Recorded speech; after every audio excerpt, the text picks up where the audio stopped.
Hey everyone, and welcome back to the Buffalo Plus YouTube channel. Dan Fates here with special guest today leading up to the NFL draft. It is Matt Miller, ESPN NFL draft analyst and expert. Matt, thank you so much for joining the channel today, man. Yeah, absolutely, man. I appreciate you having me. All right, before we get into it, like, comment, and subscribe to the channel. We really appreciate it. Matt, first question right off the bat. Who are the Bills taking at number 27? I wish I knew, right? It would make this interview a lot more fun for everybody. I do Shorter. think you can look at it would be, right? It's like done. Okay, here we go. I think Yeah. you can look at positions. At 27, it's almost impossible to say who will be there. Anyone who gets that pick right in their mock draft got pretty lucky. But I think you can look at positions. Wide receiver definitely being one of them. We last time we saw Stephon Diggs, he wasn't very happy. Gabe Davis has some drop issues, a contract that's expiring soon.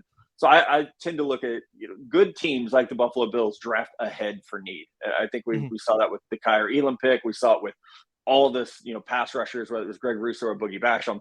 They're always looking ahead. So I think wide receiver is an area where you've got to start thinking about 2024, 2025.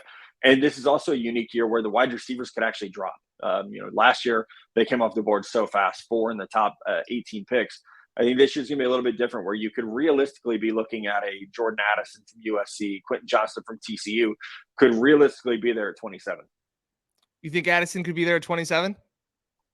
I think there's a chance. Now, it would require some special things happening, right? That would mean 5 quarterbacks come off the board. I think it means 2 tight ends have probably come off the board, but that can happen. And I think that's the fun thing about the NFL draft is you could throw out something like Jordan Addison in the first round that sounds absolutely crazy, but there are scenarios where that happens. If there are runs on certain positions, then a player like that who, I love Jordan Addison. Didn't have a ton of production this past year comparative to what he was at Pitt. He's a little bit undersized. 4.49 40 wasn't great.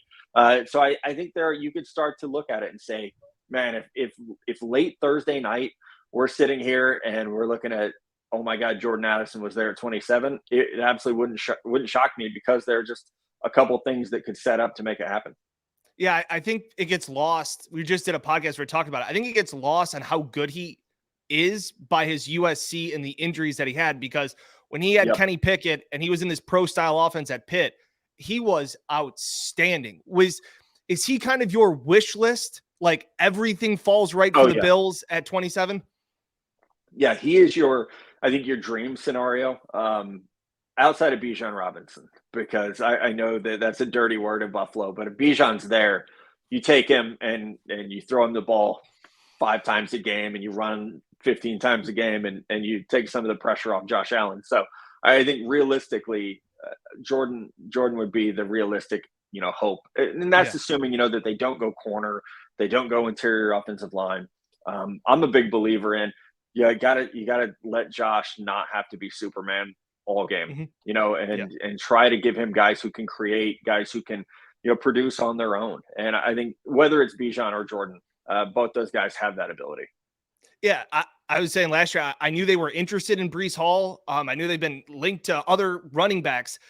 I think when we were at the combine and we had started to hear those whispers, and it wasn't just from the big national media guys, it was kind of from other people too. Bijan to Buffalo is a possibility. Like, I think everybody says like, well, there's no way they're drafting a running back in the first round. It's different, isn't it, Matt? Because the Bills are drafting so late in the first round, you kind of have to mentally wrap your head around it being a second round pick to some respects. Is that fair to say? I think it is fair to say. And here's what I would say about it is pick 27 is incredibly cheap.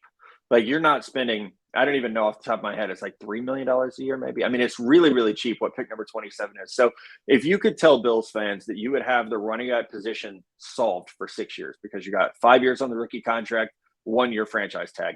If you could give Josh Allen the best running back in the NFL for 3 out of those 6 years for $3 million a year, would you do it? Absolutely, you would. Every day you would do it. And so that's how I look at it. Okay, running backs in the top 10 is a hard sell because that is a little more expensive. But running backs late first round, not that hard of a sell for me if they're special players. Now, Kansas City tried it with Clyde Edwards-Helaire. He's their 3rd running back now. So it's got to be a special player. That was just a poor evaluation on their part. But, I think even in, you mentioned Breece Hall, Kenny Walker, Jonathan Taylor. If those guys have been late first round picks, no one is complaining about the fact that you have them for 5 years instead of 4. I love this talk already. Jordan Addison dream and Bijan talk. This is great. One wide receiver. Can you give me a guy, maybe if the Bills don't go wide receiver in the first round? You talked about depth, some of these guys falling. In the second round, is there somebody that you like specifically that the Bills could possibly target, come Friday? Man, I love this second round group of receivers. I'll go Cedric Tillman from Tennessee. Big body. Before he got the high ankle sprain early in the year, he was maybe the best wide receiver in college football. He can run vertical routes. He can separate. He's powerful. So I think I start to look at what does this offense look like post Gabe Davis, right? Or with Gabe Davis having a reduced role and having someone opposite Diggs who is that powerful threat, somebody that can dominate on the slant, somebody that can box out, somebody that can win in the red zone. So Tillman is probably my dream fit if they don't go running back, or excuse me, if they don't go wide receiver in the first round. All right, 2 quick ones because I know you got a lot of things to do today. Offensive line. I know you talked about how it's not a great interior draft class, but if they were to bolster that offensive line, it's not a sexy pick, but I know you talked about, I think you're on One Bills Live, and that there is an ass kicker that you could like potentially late in the first round for Buffalo. Yeah, Osiris Torrance from Florida is probably who I said, because when you say ass kicker, that's what I think of. So he's so powerful. And I think if you draft him, you probably look at James Cook and you're like, hey, just follow him. We don't need a running back, just follow him because he's so good in the run game. He's mean, but he's under control. He's not overly aggressive. So I think that's maybe the exception. Steve Avila from TCU is really good as well. But I also think you can start to look at a team with 5 or 6 draft picks. It gets a little bit hard to check all the boxes in one draft class. But I do think you can find a solid interior offensive lineman somewhere in the first 3 rounds. Is it too Brandon Beane just wrapped up his press conference. We're doing this video on Tuesday. He said he doesn't have that many offensive players with first round grades. Is that how you're seeing this draft class as well? Yes, absolutely. Before I got on with you today, I got a text from a scout who's been in the league longer than I've been in the media. And he said, we're going to see more defensive linemen drafted in the top 5 than quarterbacks. And similarly for the top 10, we're going to see more defensive linemen drafted in the top 10 than we are quarterbacks. And so, yeah, it's a heavy draft on corner. It's a heavy draft on D end. D tackle is probably going to be 3 drafted in the first round. Drew Sanders might go right to Buffalo at 27. So it is a stronger defensive class for sure, especially skill players, which is why Jordan Addison could actually be there late in the first round. Okay, that's hope. Last one, linebacker for the Bills. Maybe at 27, maybe in the second round. I feel like Jack Campbell just screams Buffalo because of the culture and the Kuechly connection and everything like that. Is there a guy that you like at 27? And is there a guy you like in the second round? If they say they get Addison, say he goes perfectly in the first round, is there a linebacker you like in the second round? Jack Campbell. I know there's a lot of love for Jack Campbell among certain fan bases, but I have him rated at 50 overall. So it's not a stretch to think he could be there at 58 or 59. Not a stretch at all. So I think Campbell, especially because the position's been devalued a little bit. So if Drew Sanders doesn't go 27, Drew Sanders is probably an early second round pick, and that's going to push Campbell down. So I feel like Sean McDermott would love Jack Campbell. Knowing them each a little bit, I think they're a match made in heaven. Campbell's a stretch at 27, correct? I think for me, he's a stretch at 27. Okay. Most linebackers are a stretch in the first round, though. I mean, that's the nature of the position.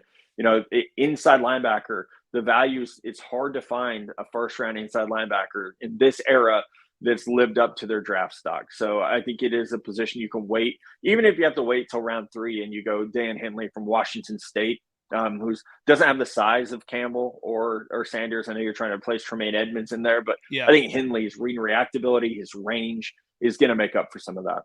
One last thing before I let you go, give Bills fans a day 3 guy that you would love as a steal watching the weekend. So if they're following along on the weekend, who's a guy that you would love?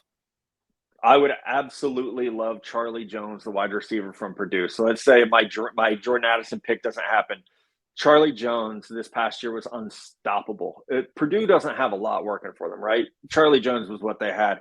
Everyone knew who was getting the ball, and he was just just bossing Big Ten corners left and right. So he's a little bit older of a prospect, but good luck finding a better number 3 receiver in this draft, especially in the late 3rd or early 4th round. You'll be seeing him on ESPN. He's their NFL draft analyst and expert, Matt Miller. Thank you so much, man. Really appreciate it. Appreciate it, man. Have a good day.